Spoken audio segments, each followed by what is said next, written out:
21st day of December 2014. You're watching Ebro Africa Primetime News. Many thanks for joining us. I'm Sam Gakunyi, and here are some of the highlights of the news we have for you on the bulletin tonight.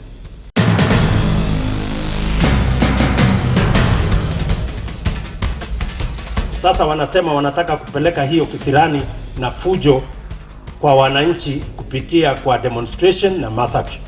Say no to mass action. Deputy President William Ruto urges opposition to drop mass action calls.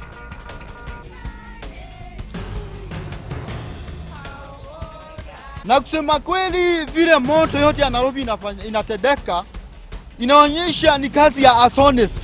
Ngara fire, property worth millions lost in early morning fire.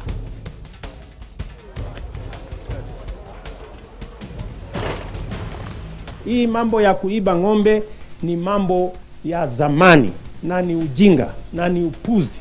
Loruk crisis. Residents of Loruk village fleeing their homes as tension persists.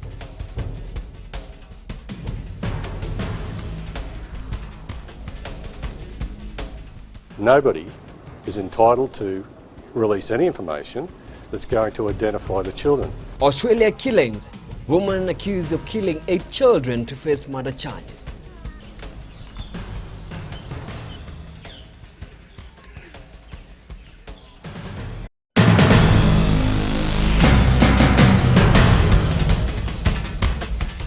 In our top story, Deputy President William Ruto has advised opposition leaders against the planned mass action to protest the Security Laws Amendment Act of 2014. Ruto has instead asked the opposition to use democratic ways of airing their views other than resorting to mass action. I put the question which is at close that to be part of the bill. As many of the opinion say aye. As many of the contrary opinion say no. The ayes have it. The passing of the Security Amendment Bill in a chaotic special sitting in Parliament Thursday has continued to elicit mixed reactions from political leaders, with court leaders saying they are planning a mass action to protest the passing of the bill into law.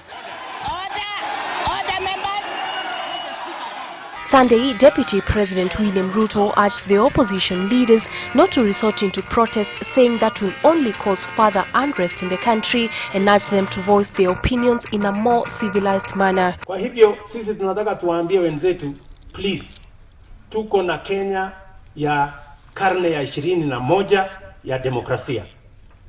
Demokrasia hii tutumie kwa njia ambayo itatupatia sisi wote nafasi ya kuishi katika taifa moja kama watu wa Kenya, watu wa nchi moja. Haimaanishi ya kwamba hata tukitofautiana kwa mawazo lazima tuendeshe fujo, lazima tulete maandamano, lazima tuwalete wa Kenya wagombane ama wapigane kwa sababu eti tuko na maoni tofauti. Ruto says mass actions and demonstrations will not be beneficial to the country, but rather divide Kenyans along political and ethnical lines. Nataka niwapatie ushauri wenzetu wa upinzani. Hakuna faida yeyote ambayo itapatikana katika taifa letu kama wananchi watapiganishwa, wapelekwe kwa mass action, tuharibu mali, tupoteze maisha kwa sababu ya mashindano ya bure. Ruto blamed the Thursday Parliament chaos on court leaders. Waliweka vujo katika vyama vyao, wamelete hiyo kisirani kwa bunge. Sasa wanasema wanataka kupeleka hiyo kisirani na fujo kwa wananchi kupitia kwa demonstration na mass action. The Deputy President, who was speaking at a Sunday service at AIC Church in Uasin Gishu, maintains that the new security laws will go a long way in addressing security challenges in the country. Happy birthday to you. How old are you now? Still on the controversial security laws, a section of members of parliament from across the political divide have formed a forum to promote the objectives of the new security laws. The Usalama Kenya Forum seeks to demystify the new laws, which have been termed by the opposition and the civil society as draconian and retrogressive. The forum has defended the act, which was signed into law by the president recently, terming those against it as misguided. The politicians insist the law is the best instrument to help the government as it deals with insecurity. The law is not new. It simply rationalizes existing security laws to enable the government deal with the new security threats posed by terrorism. It is the best instrument of security and bastion of fundamental human rights, particularly the right of life and property in the age of terrorism.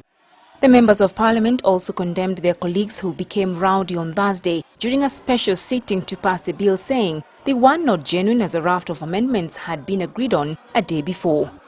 And there was consensus at the end of the day to delete the excessive areas where people had a lot of concern. Unfortunately, when we went to Parliament on Thursday, we noticed that it was now politics in play. They cited various clauses which, if implemented, will help in the fight against terrorism and general insecurity. According to them, the bill is not draconian and only strengthens existing laws. They say it will enable security officers detect and deter attacks, protects the victims of terror, and protects the refugees and asylum seekers. Mimi niko kwa Committee ya Labor and Social Welfare. Nakumbuka kwamba tuliletewa ile mahala hii sheria inaguza upande ya labor. Tumeweza kuita CS, tumeweza kuita wale wote wanahusikana na mambo ya labor, ndio tuweze kuuliza kama hii sheria ni mzuri, na waliweza kuja kucontribute na wakatupatia ile njia tunaweza kurekebisha na tuendelee kusaidia Kenya. The opposition has threatened to go to court to block the new law, saying they are unconstitutional. Moving on, property worth millions of shillings was destroyed today morning after fire broke out at Nyayo Market in Ngara area. Firefighters had a rough time trying to contain the fierce fire that threatened to spread into nearby residential buildings.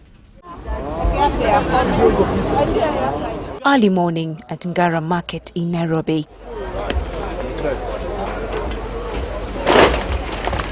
Traders and fire brigade from the county government are trying to put out a fire that burnt down a number of stalls in the busy market, leading to damage of property. Kulikuwa na kompyuta za mamilioni kama venye unaziona, hata laptop zote zimechomekea pale ndani. Hebu tokeni aone. Hizi zote ni kompyuta zilikuwa zimejaa hapa. Ni kompyuta za mamilioni. Na sasa nahofia hata wenye walileta zao service na zangu zenyewe zenye zilichomeka hata sijui itakuwa namna gani. Firefighters who were at the scene could do very little as the closely built stalls blocked access to the market. Some of the stalls were brought down to enable the firefighters access the area. Some traders managed to salvage their property.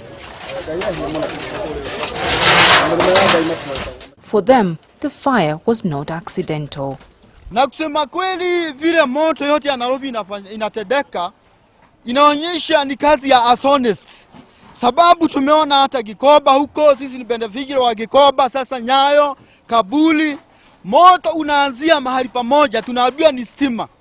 Within no seconds, moto umeenea soko yote. Hakuna kitu kama hiyo.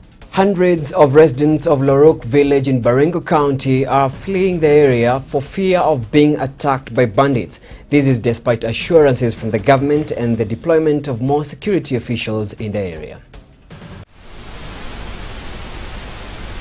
The troubled village of Loruk, where raiders struck recently, burning houses and making away with 600 goats. Troops patrolling the streets as residents, mostly women and children, flee to safety. There is tension as residents fear that bandits may strike again, even with the presence of security officers. Young men going on with their business well armed, as has been the case since 2 weeks ago after raiders attacked 2 towns along the border in what is believed to be a retaliatory attack for killing of a KDF officer. This is despite a stern warning by Deputy President William Ruto. The Deputy President stated that all security agencies had been mobilized to ensure that incidents of cattle theft are stamped out to ensure peace prevails. Hii mambo ya kuiba ng'ombe ni mambo ya zamani, na ni ujinga, na ni upuzi, na ni mambo ya uzembe ambayo haiwezi kusaidia mtu yeyote katika karne hii ya 21. Surely Local leaders have resolved to work together in the fight against insecurity occasioned by banditry and cattle rustling activities.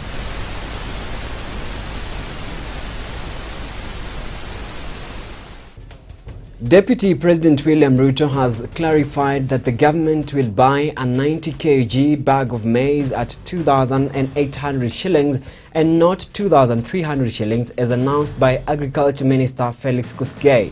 Ruto also announced that prices of fertilizers have been reduced to 1,800 shillings from the current 2,000 shillings as the government tries to reduce the cost of production in the country.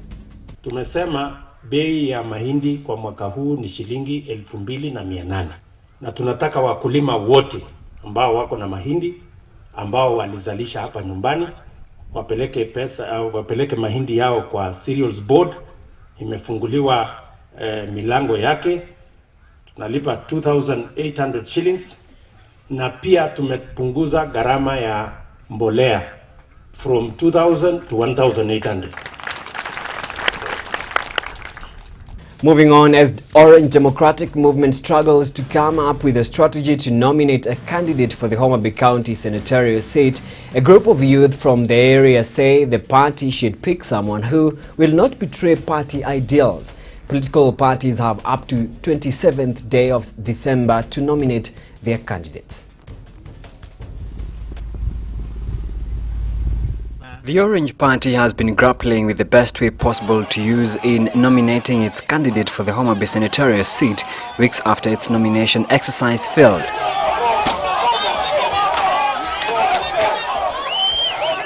The nomination exercise was disrupted by a rowdy youth. Intense lobbying is going on within the party as candidates await a meeting scheduled for Monday, where party officials will decide which method to use in picking the party's flag bearer. Even with the dilemma, a group of youth from Homa Bay County under the banner of the Homa Bay County Youth Forum are against the decision to pick a candidate through direct nomination. We would like to advise the party to be considerate of the people's desire. They should put their intelligence mechanism together and know exactly the will of the majority as far as all the aspirants are concerned. Electoral body IEBC has since moved Homa Bay senatorial by-election date from 2nd to 12th February 2015, following a High Court directive, hence extending party primaries by 10 days. Political parties' primaries shall be conducted by 27th December 2014, and the delivery of nomination papers to IEBC will take place on January 15th and 16th, 2015. Official campaigns will then start on 17th January and end by 10th February, 48 hours to the polls. The Homa Bay Senate seat fell vacant after the death of Senator Otieno Gerard Kejwang last month.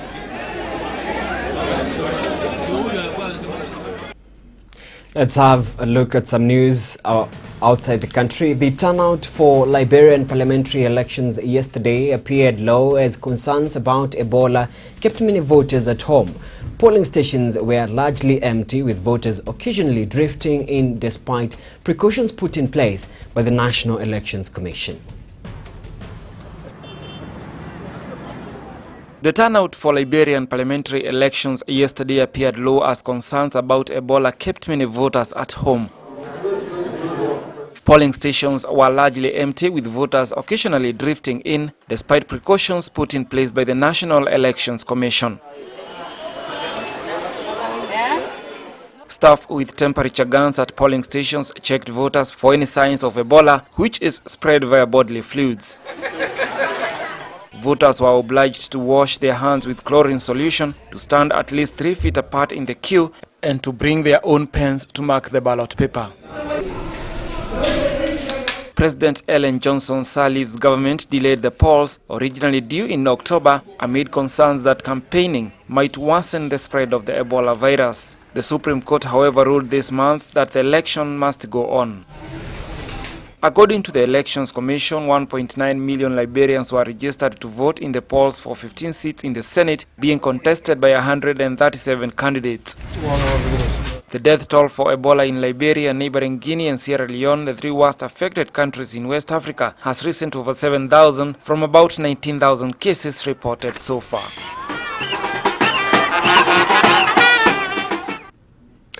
Still on elections, Tunisians have voted in a presidential runoff election that completes the country's transition to full democracy, nearly 4 years after an uprising which ousted autocrat Zain El Abidine Ben Ali. Polling stations opened at 8 a.m. with heavy security presence at voting stations around the capital.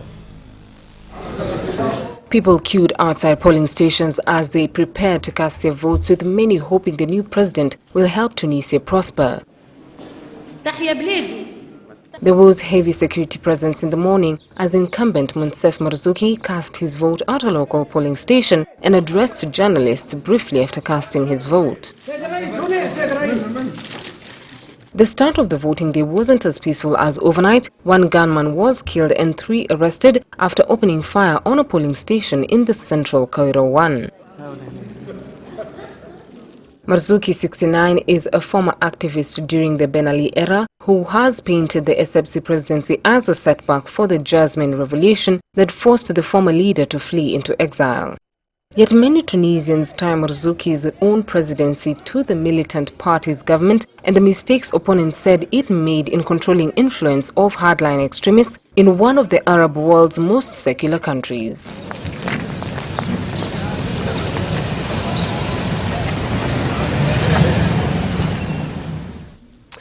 Around 200 African immigrants seeking to enter Europe made a coordinated assault on the triple barrier that divides Spanish enclave Melilla from Morocco, despite heavy police presence in the area. Take a look.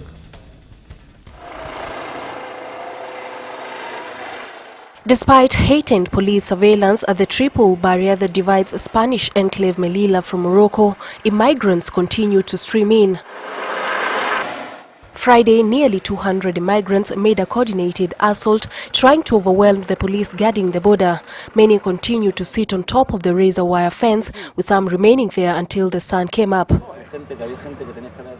This is the third attempt this week. Meanwhile, footage released by Italian Coast Guard Saturday showed the rescue of 200 other Syrian migrants around 130 miles off the Italian coast. The 30-meter-long ship with migrants is said to have set sail from Turkey, carrying a total of 194 people, including 38 children and 23 women. Spain has beefed up security in the enclaves in the recent months as the numbers seeking to enter have swelled.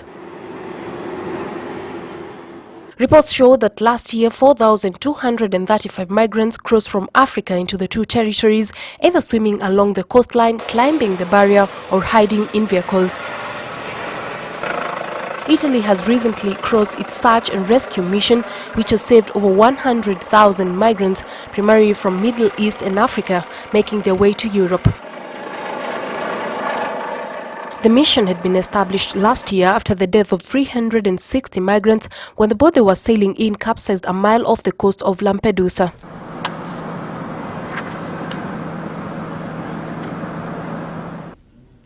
Now, barely 7 days have passed after the siege in Australia, and the country is faced with more shocking news of maternal filicide.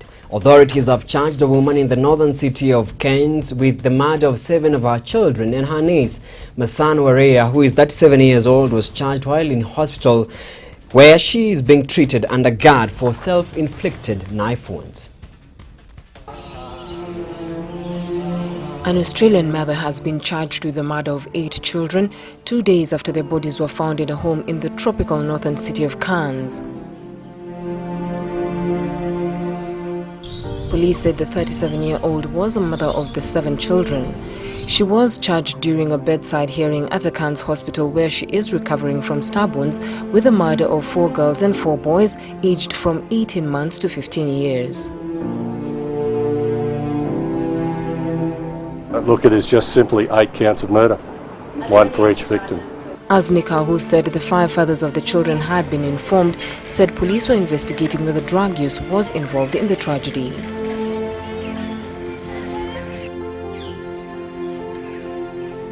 Police have taken more than 100 witness statements and autopsies on the children, the 8th of whom was a niece to the charged woman, and are expected to be completed soon. The killing of the children, whose bodies were discovered on Friday, shocked a nation already reeling from the siege and killing of 2 hostages at an inner-city cafe in Sydney earlier in the week. Prime Minister Tony Abbott called the events in Cairns heartbreaking and acknowledged that these were trying times for Australia.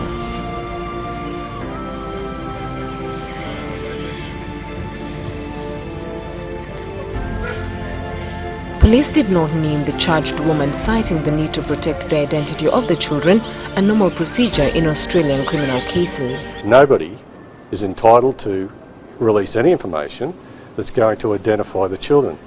Now, I'm aware that's occurred, and some consideration will be given to that from, I guess, powers higher than me. But can I impress upon you that that's the situation? We have 8 dead children. We're not supposed to be releasing information that's going to identify them.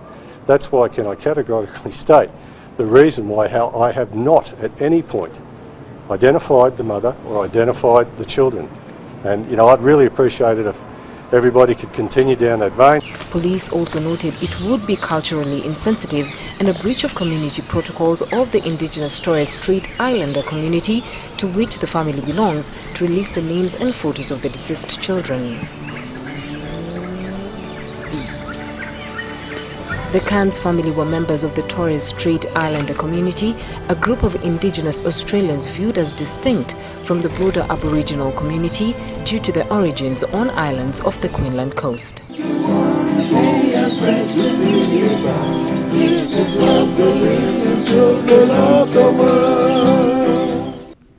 And that's all we had for you on today's edition of Ebro Africa Primetime News. Many thanks for watching.